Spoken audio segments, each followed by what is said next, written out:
Hello, all, and good evening. Welcome to yet another enriching session of Anviti Connect.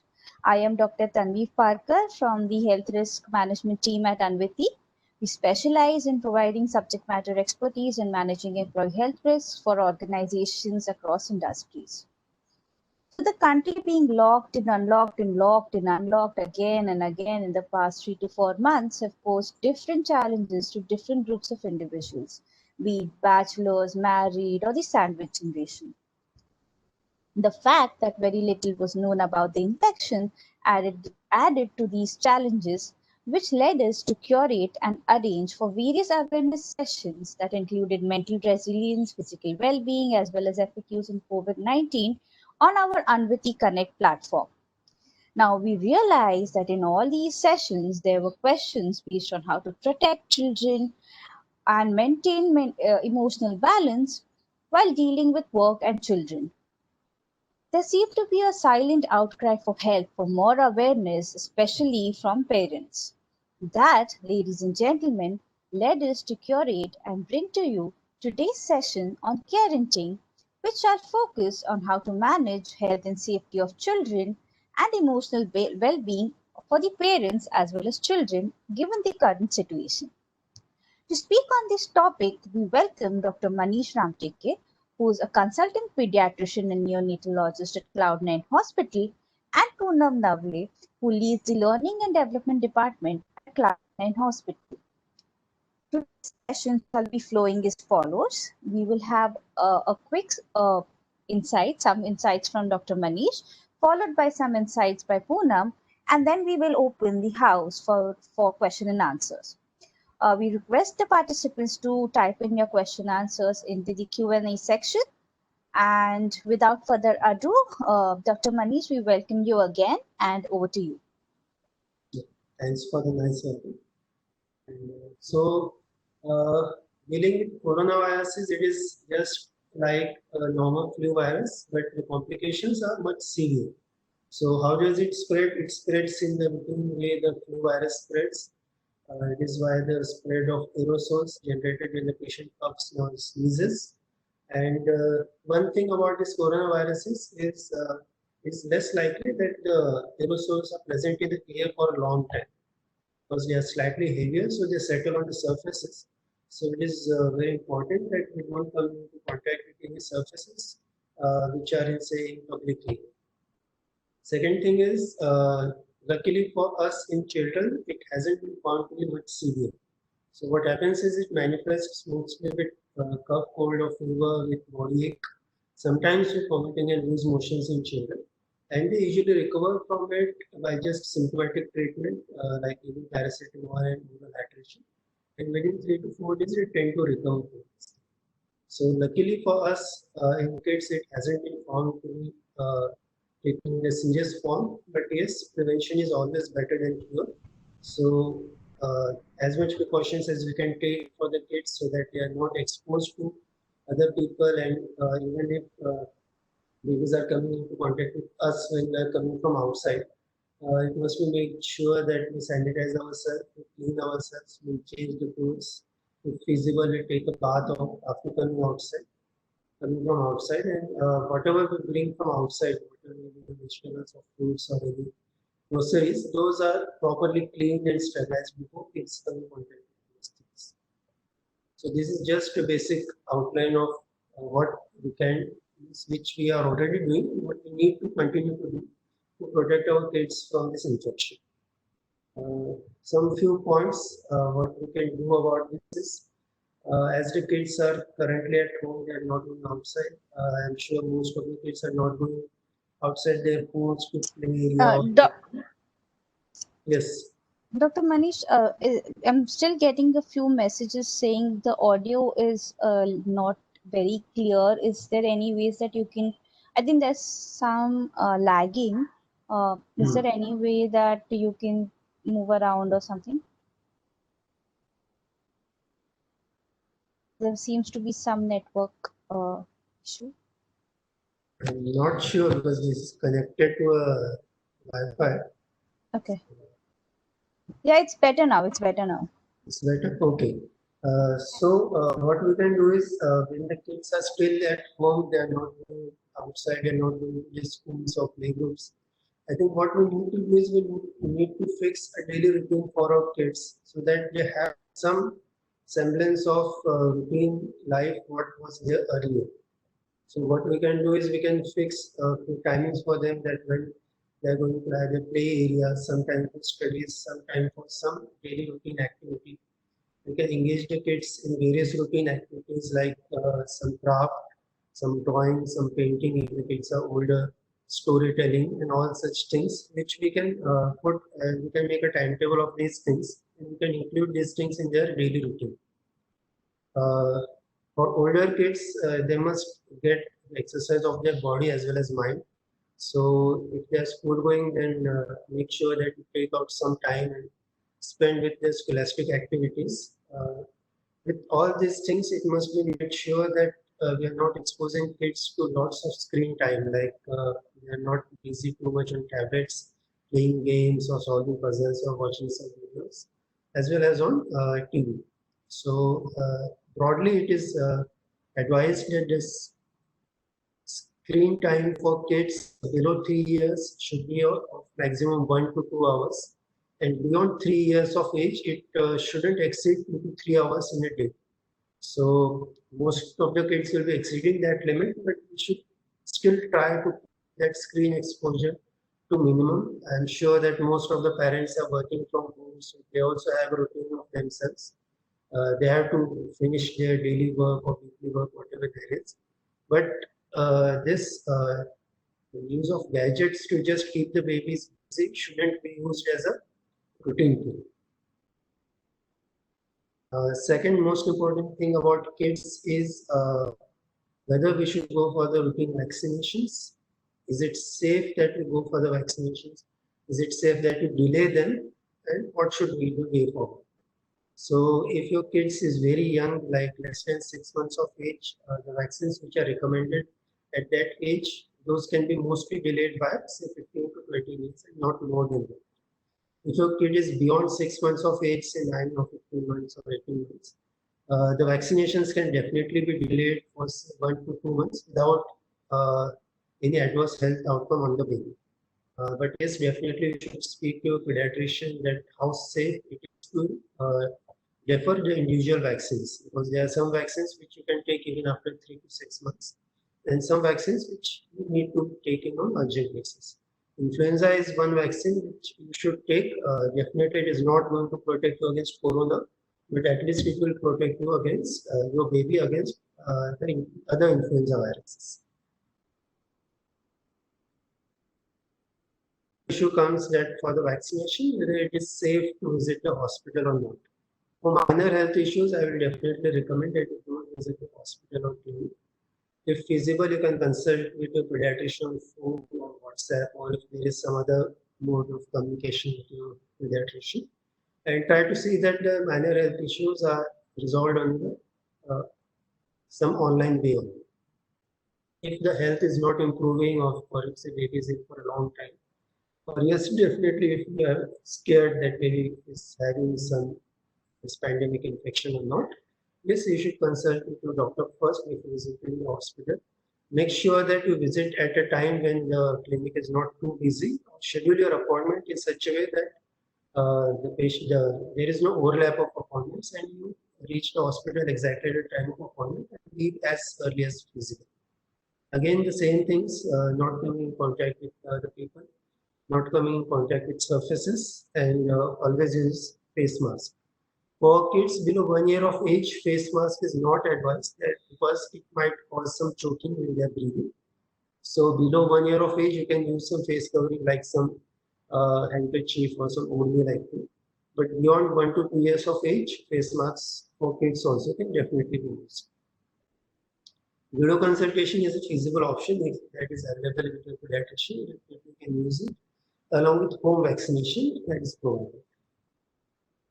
Now, I would like to discuss some things about the diet as well as immunity in this pandemic situation. Yes, definitely, because of this pandemic, there is scarcity of routine things which we were having in our routine diet. It might be that we are missing out on some vegetables, some fruits, some other cereals and legumes which we are having routinely. But try to see that we compensate those things with things which are available. It is mandatory that kids are always on a diet which includes all the 3 to 4 things which form the our balanced diet.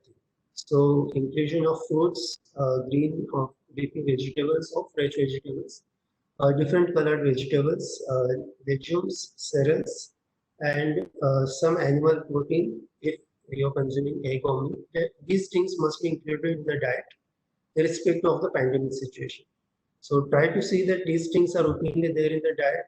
Definitely should be there should be some restriction on intake of junk foods.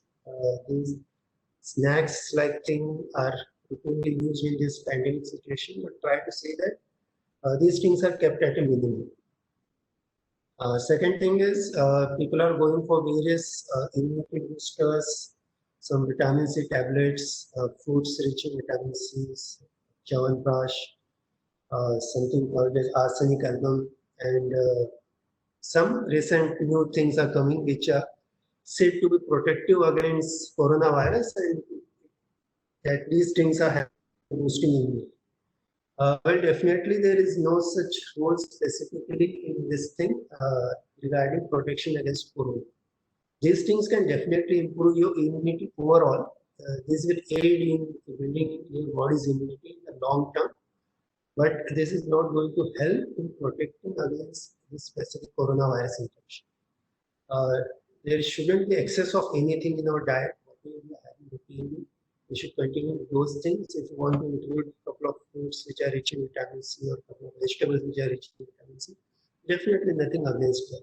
But going for some things like I would routinely take these tablets or these solutions or something which is available in market, which is known to be protective against coronavirus, definitely these are not advised, neither for adults nor for the kids. Just maintaining a routine healthy diet will build our immunity and definitely it will protect against not only this coronavirus but any other viral or other infections also. So I will conclude my small presentation with this thing.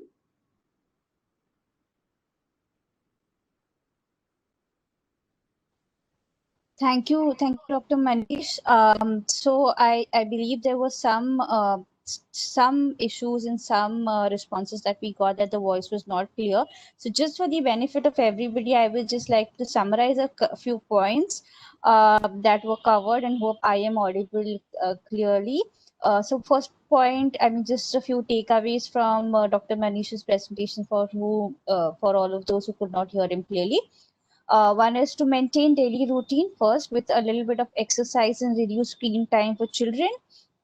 For vaccinations, there are some vaccinations that cannot be avoided and some vaccinations that can be postponed. So you need to consult a pediatrician.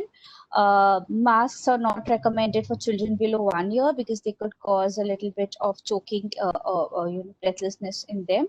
Above 1 year, it's better to wear masks for children, wearing masks for children, and while they are going out.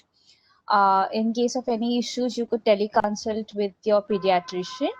And as far as immunity boosting is concerned, we need to maintain healthy diet, which includes all kind of different colored foods, vegetables, legumes, cereals, if possible, eggs, and have to restrict junk food for children.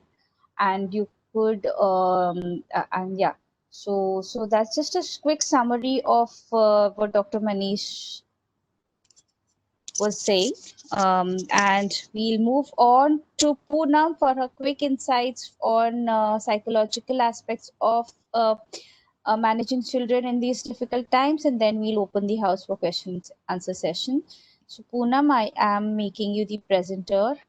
So I hope you all are doing well and being safe at home and maybe at workplace. And right now, this is the biggest concern of well-being, physical well-being as well as emotional well-being.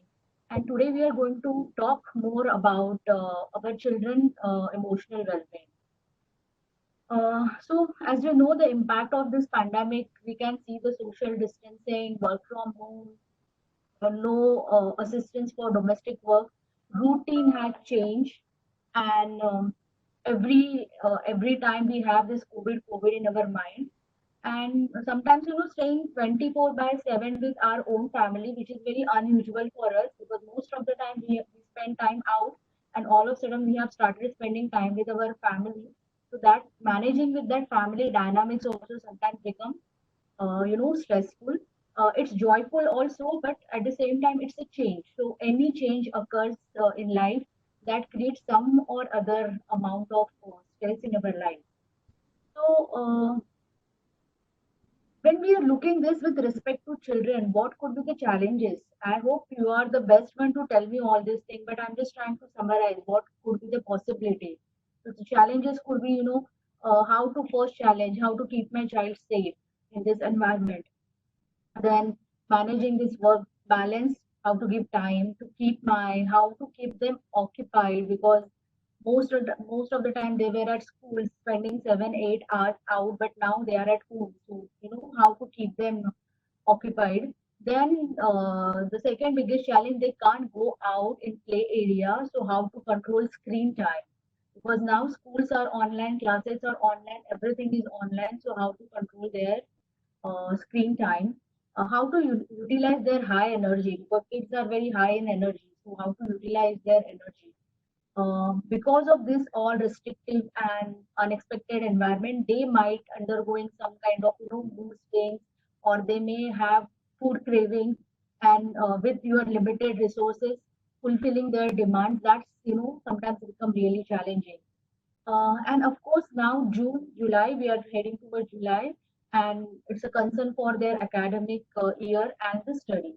So I guess as a parent, you must be going through maybe the most of the time all this concern, and maybe more concern, whichever I have listed down. So some fact about children world. So I'm talking about their emotional world, because we assume few things, and that creates stress, or that create uh, some something that kids actually don't appreciate or they don't like, and that leads to some kind of irritation or argument between as a parent and kids. So what? So children can feel, first of all, even they can feel stress and anxiety, though they are playing and sometimes looking very natural, but yes, even they can feel stress and anxiety. Secondly, but the good news is that they are much, much better in resilience than the adult. Whatever capacity we have as an adult to bounce back, kids are more equipped with their, inherent ability to cope with, to deal with. They learn most of the things from observation. This is the most important point that I'm going to talk about this in my next slide also. But yeah, please keep in mind, children learn from observation. So, and they are innovative and creative. They just love to be creative and innovative. So, first of all, I saw that question also in question box. What could be the symptoms of anxiety or the stress in the children? So you may find, difficulty in concentrating. So about this concentration also, I'm going to talk what is the normal concentration span, because this is very relative term. So you will come to know what to expect when we talk about concentration or difficulty in concentration. Then change in behavior, mood, aggressiveness. All of a sudden they become very agitated, angry. Then fear. Without any reason, they start developing fear for any small thing. Maybe like cockroach or darkness, being alone, going with the stranger. So right now, stranger is a not option, but that could be the all of sudden fear could be developed in them. Then they can also show like withdrawal symptoms. They don't want to engage with family or their friends. They just go into the cocoon. Started less talking, less physical activity. That could be the symptoms. The few symptoms that could be the physical symptoms, like constantly if they have digestive problem, appetite issue, some kind of ache without any reason. It's very tricky to figure out whether it's a psychosomatic or it's a physical pain, actually any physical illness. But in that case, it's better to have your doctor consultation, and then you can figure out if it is happening, if all reports are normal and still my child is going through this sort of symptoms, then there is a possibility might be he or she is going through a stress. Then there could be the impact on sleep pattern, less sleep or oversleeping, that could be the possible. So these are the few symptoms of stress for the children. Uh, then this is something I want to talk how children learn, because we are going to talk about how to be engaged with the children in this lockdown period. So this is really important to understand how children actually learn. So before dealing with them, we must be equipped to deal with them. So that is why I'm talking about this point. So basically, children learn from observation, and most of the time they observe things, what is happening around them. So right now, the best observation for them is their parent and family, what they are doing, how they are responding, uh, what is their reaction, what is their behavior. So they are observing you and they are learning from you. So always keep this in your mind, even irrespective of this lockdown period. Children always learn from you. That is the best way of learning for them. So whatever you show them, they learn that thing. Just give you a simple example. When we see a small kid like 1 to 3, 4 years, if you ask him or her to go and get my mobile from bedroom, so kid will start running, and he will go running not by walking and get you give you mobile back. But if you see the kid like 11, 12 years, he will go like slow, slow, slow, slow, just like adults started walking. So if the kids is always seeing my parents are being very slow and they are not so active and prompt in the things, so kid will also start doing the same thing. So this is a classical example of how they observe and how their body language and everything start changing. Then they learn from listening, uh, audio capacity, whatever they listen, they draw their conclusion, they start learning from it. Then exploring. So exploring is actually doing the things in their own way. So do the things and learn it. Do the trial and error kind of thing. Experimenting and asking questions. So they ask many questions to understand the things. And I have seen, unfortunately, we as a parent don't have enough time and we don't answer all questions. But in that situation, we are just creating a hurdle in their learning process. Being interested.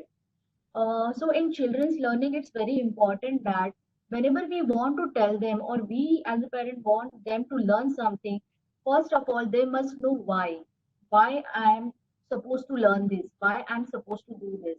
So whenever you are explaining them why, they are more kind of, responding, or they are more kind of understanding you. So this is about roughly attention span. So you can imagine we think like बहुत बार लोग बोलते हैं मेरा बच्चा एक जगह पे बैठता ही नहीं है, उसको बार बार कुछ ना कुछ करना पड़ता है. But the truth is that the science is that the attention span is varies from the age. The kids, small kids, like they have just 2 years old, their attention span is maximum like 4 to 6 minutes. Beyond that, they will get bored and they want something new. So like that, typically, the primary or nursery going kids, they have 10 to 12 minutes attention span. So after that, they will get bored and they won't feel interesting in that activity. Similarly, primary students, they have maximum 20 minutes attention span and so on. So the maximum attention span is like we say 45 minutes, and that is why in schooling system also we have 45 minutes ka session. But in spite of that, you just imagine our brain is, once it learns something, it like to go on autopilot mode. Suppose driving and you know the route. Imagine you are going on the same route. So after 10 minutes, your mind go on autopilot mode and you really not very interested or very alert what how you are driving, and you go automatically to your destination. So same thing happened with them. If they know some task already, they go on autopilot mode, and that's really don't create any interest in them, or that really create any curiosity in them. So it's really important after 10 minutes or as per their age ka, attention span, you keep changing the things, or you keep adding the challenges in the task, in the learning, or you can break the task. Instead of saying, okay, you study for 60 minutes, ask them to study for 15 minutes, give 5-10 minutes break, again like 15-20 minutes, give a break, again continue with the study. So whatever they are giving, just try to create some breaks in between so that they will have that thoda, uh, venting out space and again coming back to their attention span. So this is really very important. In flight, whenever we travel, the first instruction before giving mask to others, please wear mask for yourself, and then only you are able to support others. The same thing happens when it comes to parenting. As a parent, first you take care of yourself, then only you will be able to give support to your child. So, what we can do first to handle your own anxiety, because I told you, kids are observing you, they sense your energy and they receive your energy. So, it's really important that as a parent, you should be first in a calm and composed position. So, I know it's very challenging to be in that position, but a little bit of attention and awareness will help you to go back to your calmness, or if you are realizing I'm stressful, that realization will help you to come back on normal stage. So what you need to do to be anxiety free, first of all, acknowledge your emotion. Don't hide it. Don't say, okay, I'm superwoman, or I'm dad like a superman. Just be realistic. You're a normal person who can feel tired, who can feel emotional, who can feel stressed out. So acknowledge it. I am feeling so. After acknowledgement, you will feel relief. If you have a platform, go and share your feeling. If you don't have anybody, go and ask for external support where you can just vent out what is happening to you. So to give support to others, first you need to unload yourself. That is the most important thing right now. Taking care means unloading your emotions. After that, the emotional journal could be the good thing. If you don't have any external help or spaces where you can vent out, just start maintaining your emotional journal. Start writing. How was your day? How are you feeling? What is happening? What are your worries? Write down everything. So writing is the best tool to venting out your emotions. Then disconnect with the source of the stressors. For example, if news are creating pressure on you, disconnect with the news channel. You can just simply listen news from FM Rainbow, which is Akashvani. They give you very plain news without adding any masala or jargons or any voice modulation to that. Or simply go back to DD National, 7 o'clock ka news. Just listen that news, very authentic scientific news they give us. So we can be updated as well as we are not getting impacted with the dramatic news. And similarly, whatever are the other sources for your stress, try to eliminate that. Maybe the WhatsApp, social media, which is gives you negativity, try to disconnect with that source. Then practice self care, like maintaining your journal, good exercise, good food for yourself. Then external help, I already told on that. Just a minute, huh? Yeah, Parth, I'm already. Yeah. Uh, so, so after taking care of yourself, what you can just do as a parent. First of all, communicate with your child. Make them aware what is happening around in their language, whatever they understood, with their own capacity, in their own words, in a simple language. Keep updating them what is happening, and they will understand and they will respond to you. So that is the best way. Instead of ignoring and hiding anything, please share with them what is happening and why. As I told you, they need to understand why. So try to emphasize on explaining their why. Then involve them in decision making. So this is the situation, or this is the thing that we don't have now domestic help. Mama is working from home, dada is working from home and cooking. So what we need to do, how can we manage, or how will you help me? So start asking them, uh, involving them in your decision. Ask them to create their own routine. Instead of we giving them routine, give them freedom to make their plan. And whenever they are stick to their routine, appreciate them with the star or the chocolate or whatever gift that you can give them, but give them appreciation. So that is kind of, establishing link. If you are doing this, you will get this. So, and encouraging. So, and sometimes, they will make mistakes. So allow that mistake and make them responsible for that mistake, but don't scroll them for the mistake. Develop self-help skill. Self-help skill is like, being on their own, uh, taking bath on their own, eating on their own, serving food for themselves, taking the plates, or helping parents to take out, arrange their lunch or dinner for the family. So start involving them in self-help skill.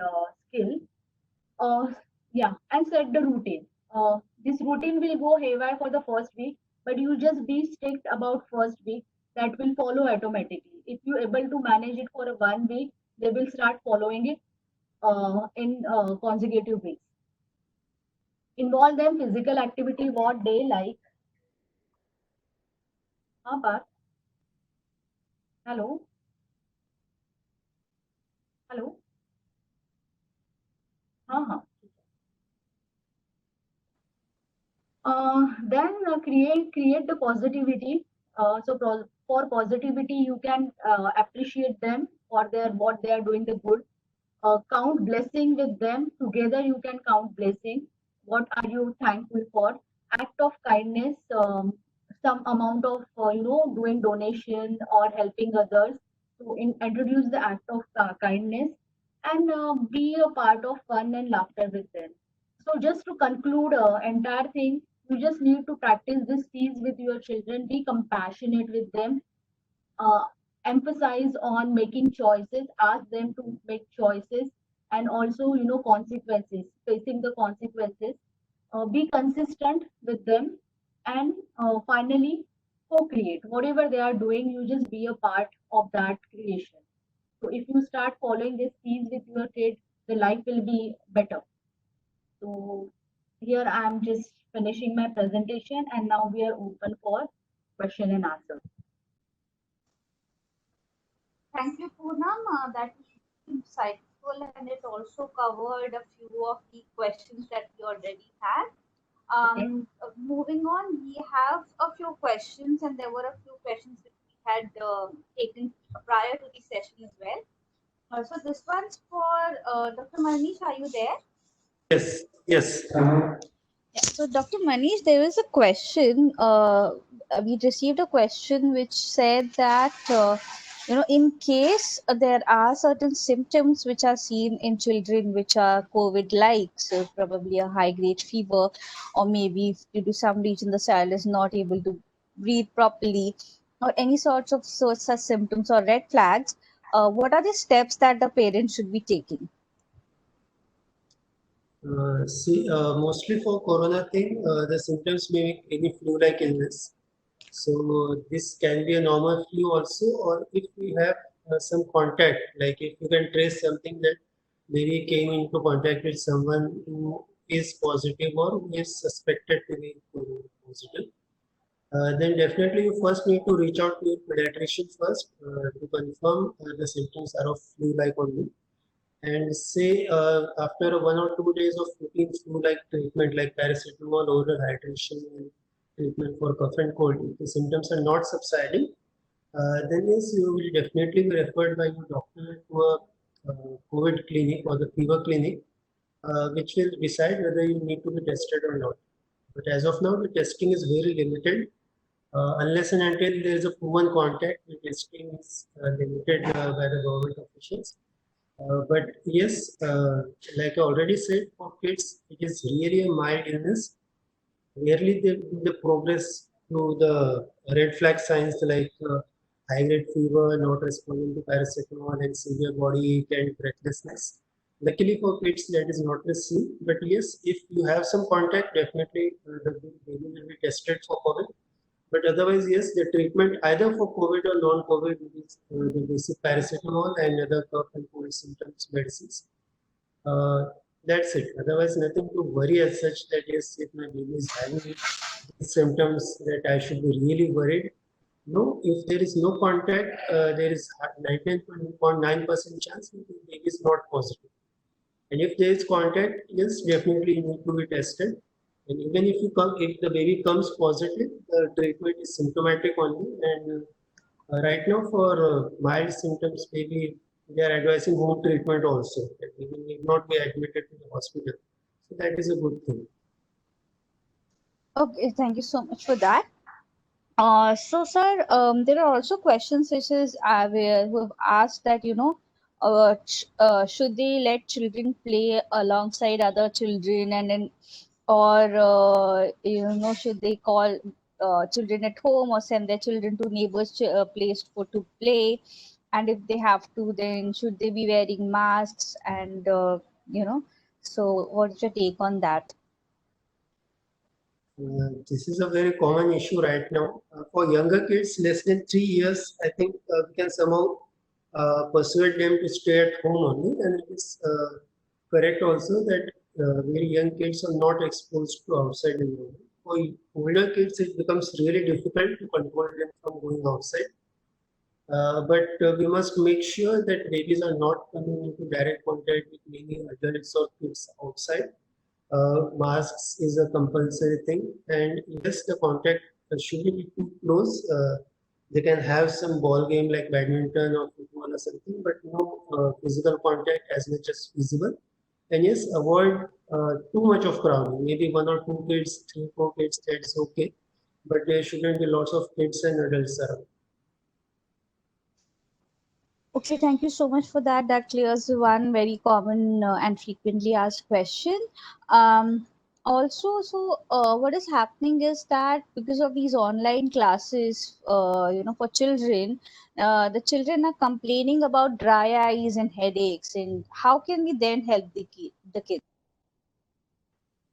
Yeah, as I already told you, we have to restrict the screen time because the longer the kids are exposed to the screens of laptop or tab, they are going to have these symptoms.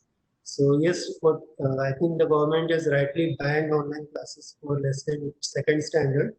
For older kids also, it shouldn't be more than 2 hours of online classes beyond that age.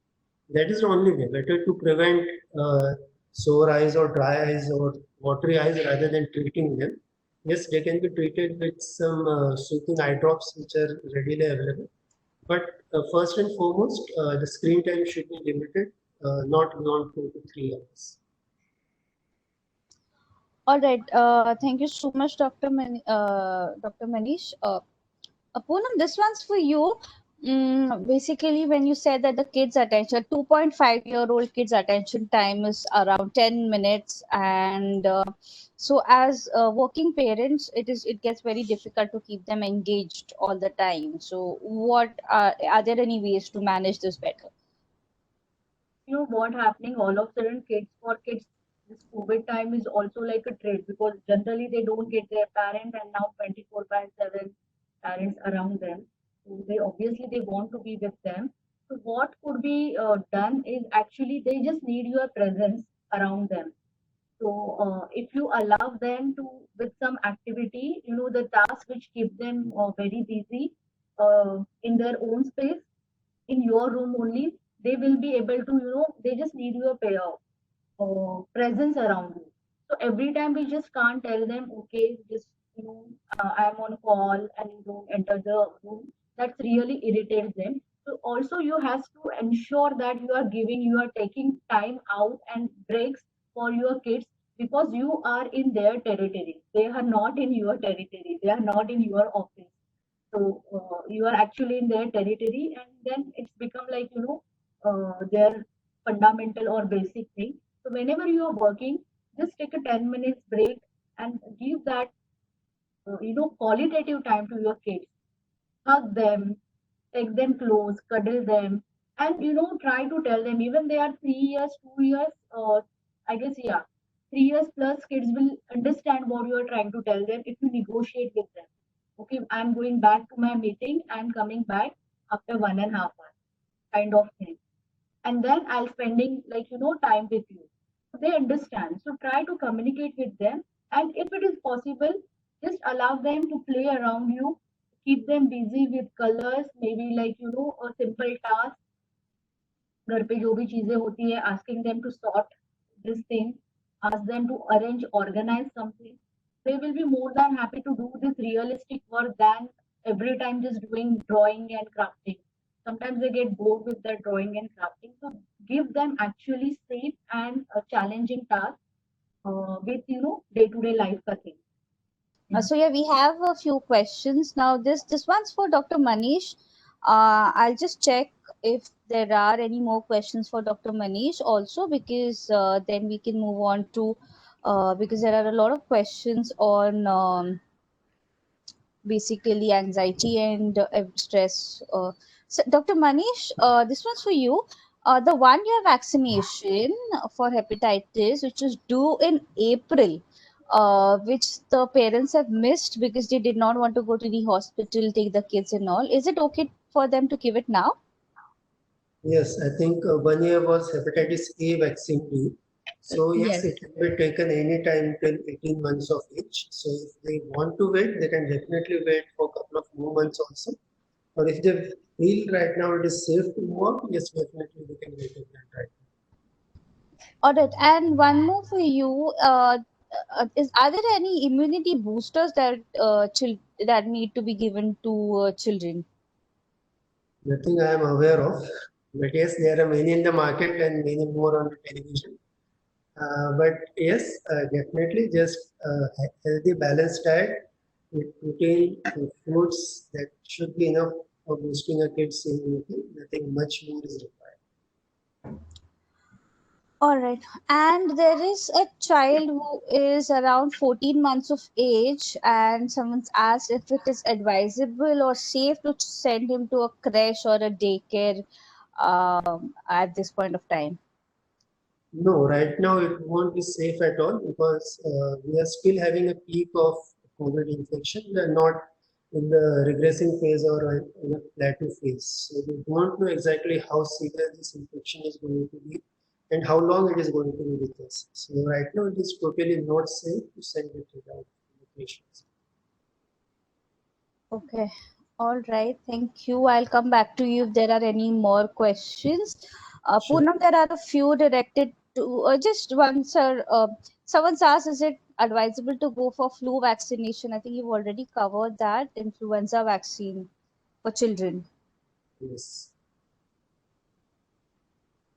Right. So yes, it is advisable to go for flu vaccination.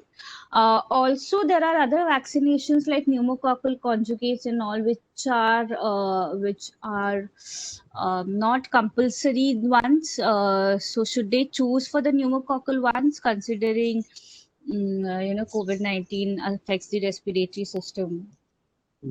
Pneumococcal is as such for pneumonia against bacterial viruses. Right. If the kid has taken those vaccines at initial 6, 10, and 14 weeks, yes, you can take the booster dose. Or if you have not taken at that time also, right now also you can take at least 2 vaccines so that it gives immunity. But yes, it will just be helpful for long-term immunity, nothing for this short-term pandemic situation. Okay. And what are the risks for a pregnant lady in case if she gets, God forbid, infected? And would there be any issues for the baby? For the mother, yes, it is like any routine infection. What we are having, patients who are diabetic, hypertensive, or some asthma, or some respiratory-like illness, the coronavirus seems to get more severe in those people. But otherwise, if you're healthy, even in pregnant state, you're not going to be affected severely by this virus infection. Kids, definitely, they are not at all infected. Newborn babies, there have been many hundreds of babies born in Mumbai of COVID positive mothers. None have been turned out to be positive. So for the babies, it is totally safe and they are luckily not affected by this. Okay, and do we get fever after? Will children get any fever after the flu vaccine or? No, flu vaccine doesn't cause it. All right, all right. Thank you so much, Dr. Manish. I'll take up other some questions for Poonam, and I'll see if there are any more questions for you, and I'll come back to you. Poonam, there are a few questions. Some are repetitive in nature. So people are asking. Sleeping. So it is because of the current situation. There is no clear demarcation in work time and personal time, and having all the domestic work also. The sleep time for the parents is also, getting extended from some from 12 a.m. It's going up to 2 a.m. in the morning. Um, so, is there anything that they can do to actually manage their time? Manage your time. Yeah, I mean, how can they help their. Puna, we lost you. Puna, we cannot hear you. Yeah, can you hear me? Yeah, but yes, we can. So I'm just asking the sleep management for parents or kids. Both of them, basically, they all want to go to sleep Okay. together, because that's happening with the person, his spouse, as well as the kids. So everyone's time is getting delayed and extended. Yeah, sure. So just understand how we feel sleepy. It's all about the brain gain. When we see darkness, our brain start getting the signal, okay, this is night now, and no, I have to go to sleep. This is the way brain understand, and it starts secreting hormone or the signal or the sleep pattern. So it's recommended to have your sleeping hygiene or sleeping routine. So this time everything is going to shut down, putting the bed, slowing down the activity, no exposure to any gadget at least 1.5 hour before sleeping, because this gadget lights gives signal to your brain till it's like a daytime, and then you don't feel like sleeping. So you are confusing your brain. So that is why 1.5 hour no gadgets, dim your lights, and whatever routine you have, like for kids, if you have like habit like storytelling or the prayer, night prayer, or whatever, set some night ritual which will give the signal of okay, slowing down this night ritual, and next step is going to bed and sleep quietly. So this could be the ritual that you can follow for yourself and your kids, that will help you have a better control over sleep. And with respect to sleep, I will say more than sleep hours, the sleep quality is really important. Even if you get 4 hours deep sleep, that doesn't really matter. The symptom is that indicator is that once you get up, do you feel fresh? Do you feel energetic, or you feel lethargic? In spite of having 8 hours sleep, you may feel lethargic. That's really the matter of concern with respect to your sleep. But in spite of 4 hours, you are feeling energetic for next day. That is absolutely fine. All right, thank you. And there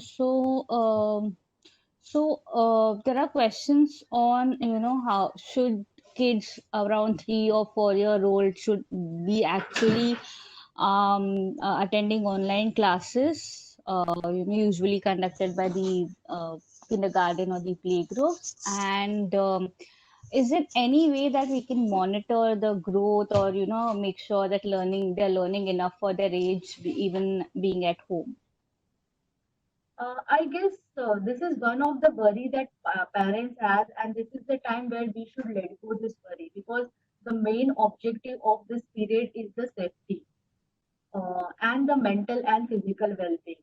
So if we, list down, if we keep priority on our objectives or the, worry, see right now what is the topmost concern for me, because we have n number of concern and the education is one of it.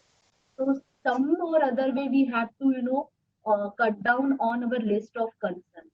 So maybe right now, if we focus on the safety, emotional and mental well-being, then it will be give you little bit relief that even if study is not happening like a regular academic year, that is absolutely fine for me and my child. Because as per my understanding, in this 6 months, if your child is not learning like regular academic year, that really doesn't mean your child is not growing. your child is going itself with the COVID experience, the way he has adopted with the restriction. It's a lifetime learning for him or her. So many things are happening which are not academic, but as a life, they are learning so many things. So in your communication, in your if you want at all, growing parameter, whether my child is growing or understanding or learning, so try to communicate with this COVID story. What is your learning? How was it? What you have done new thing in your life? So start having that dialogue, and you will be able to understand whether your child is learning something new or not, and you will be surprised by listening to their answers. So every time it's not necessary the academic should be the parameter of the growth. You can see the life skill parameter, self-helping skills, whether it's increased or not, dependency, whether it's increased or decreased. You can have this sort of social parameter for your child growth. That's a very interesting take on education, and thank you so much for that. A couple of questions. I mean, we have 3-4 questions, but they're similar questions. So basically, they're saying that children. You say that you can let children around them while they are on meetings and calls, but they say that the children are actually continuously talking to them or interfering in between in some way or the other. So, is there any particular way or to engage the kids? It's really difficult for kids to tell you not to talk because their natural tendencies respond, right? So this by this age, their mind is not so developed to to control their impulses. So it's practically little difficult. So one way that for that meeting are you really isolate yourself maybe in another room or something like that, or ask help for your family member to keep that kid busy for at least that 1 hour, 2 hour, whatever duration of the meeting, and to make them busy, as I said, give them more challenging tasks rather than something boring work like crayon or some craft or their toys. Give them some interesting. If they are doing some base at house, at that time, I guess it's okay to create. I mean, they love creating maze, so let it be. Let them create the maze, and later on, maybe it could be the task for you, or you can ask help them to organize to pack up that maze. In that way, they will also learn when I'm creating the maze, I'm going to deal it with it, and in that way, you can buy some amount of peace when you are working. But actually, for very small kids, it's really difficult to control them and to tell them not to talk. The best way, you create your own space, and whenever you are taking the breaks, give lots of pampering, lots of compassion to your kids, so they don't feel ignored or they don't feel like I'm not getting the attention. Okay. And you, Poonam, both together, like, I think there is a physical as well as a psychological take on this question. So, people want to understand if there are any behavioral changes if they are observed in a child or a delay in milestone or growth, and how do they detect and how do they really take care of that, or what is the way that they should actually get over this or help their children. And there's one specific question wherein on communication where uh, the child, I don't see the age, but the child is not communicating well with the teacher, but with the parents she's very comfortable. So that's one of the one kind of behavioral changes that have been noticed. So Dr. Manish and Poonam, both of your take on basically meeting milestones or delayed milestones and how parents can help their children. Regarding this growth and achieving milestones, yes, there might be some variation in behavioral milestones, but with respect to growth milestones in terms of mental growth, those are not going to be affected by this situation at all. So yes, there can be some variations in behavioral growth, but I'm not I will not be really worried if the baby is communicating well with the parents. The teacher communication might be quite variable, but yes, if the baby is otherwise comfortable communicating with parents, siblings, and friends, I think that is a normal pattern. But yes, regarding physical growth, that is not going to be affected. Mental growth, some issues can be there. I think Poonam can address them. But I am not sure that it is going to be a long-term issue regarding kids. Yeah, I'm on similar line with Dr. Manish. It's even though there are some minor issues that is not going to be a matter of concern for a long time. It's a temporary phase, and with respect to teacher issue, so it could be some kids are not comfortable on talking on gadgets.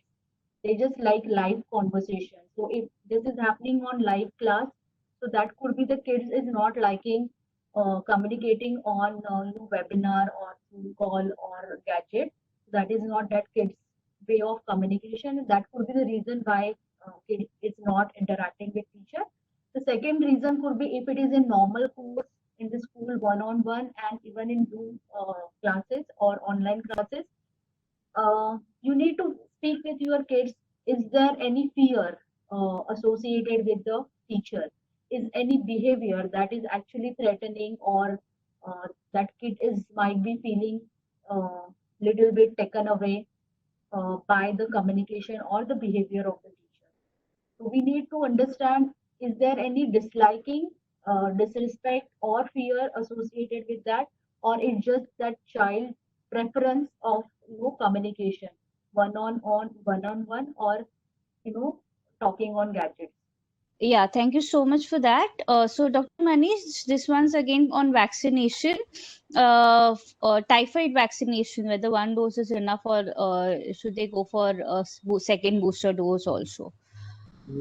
It depends which vaccine was taken. If it was a typhoid conjugate vaccine, usually it is advised that you take a booster dose after 3 years of the first vaccination. So yes, that is advisable, but even one dose is enough. All right, thank you. There are a lot of questions on sleep pattern.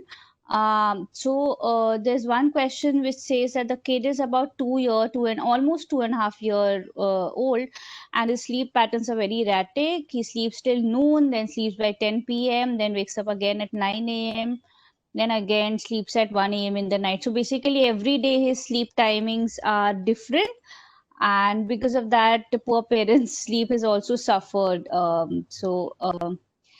Is there anything that the parents can do? And also, one more question on sleep is where there's a child who's almost 4 years old, and he is again also getting up at around 2 or 3 a.m. at night, and then refusing to sleep and has to be patted or swung on the lap, and then only then he goes back to sleep. So is there any particular reason for that? Yeah, as per this 4 years old baby, it's I guess it's a part of habit. The way I am not sure this habit is generated now. This could be the his habit, his or her habit since the birth. The parents used to make her sleep in that way, and now the kid has learned whenever I want to sleep, I need that particular pattern. So I guess that is absolutely normal because this is what kid has learned, and the challenges are how to change that pattern right now. So I guess little bit time, the kid will grow, the physical activity, and his routine will settle. He will fall sleep like normal kids, like after they have a long day and they sleep like 8 hours, 7 hours continuously. That will help slowly and gradually. Yeah, and about this 2 years kid, irregular pattern of the sleep. So try to again, I'll say, set the routine for this kid, 2 years kid, from his morning rituals to night. So whenever it's possible to fix with that routine, and slowly and gradually the kid will start responding to that. But the request is that not to be very very harsh with that kid, not very strong when you are adopting, bringing that change in the kid. A kid that has to be a with very kind way, uh, and with the little bit of tendency or the pattern of that kid. I mean, that change has to bring slowly and gradually. It should not be like sudden shocking thing for that kid. All of a sudden, we have started keeping them busy and not allowing to sleep, even the baby is feeling sleepy. Not doing all these things, but doing some rituals like morning everyday bath at so and so time, and then lunch and feed time and play time kind of routine. Try to establish that routine, and slowly and gradually it will start adopting it. Right, thank you. Just last couple of questions on screen time. How much screen time is allowed on age wise? Just if any of you, either of you could. So there are a lot of questions. Kindergarten children and third grade children and more than third grade children.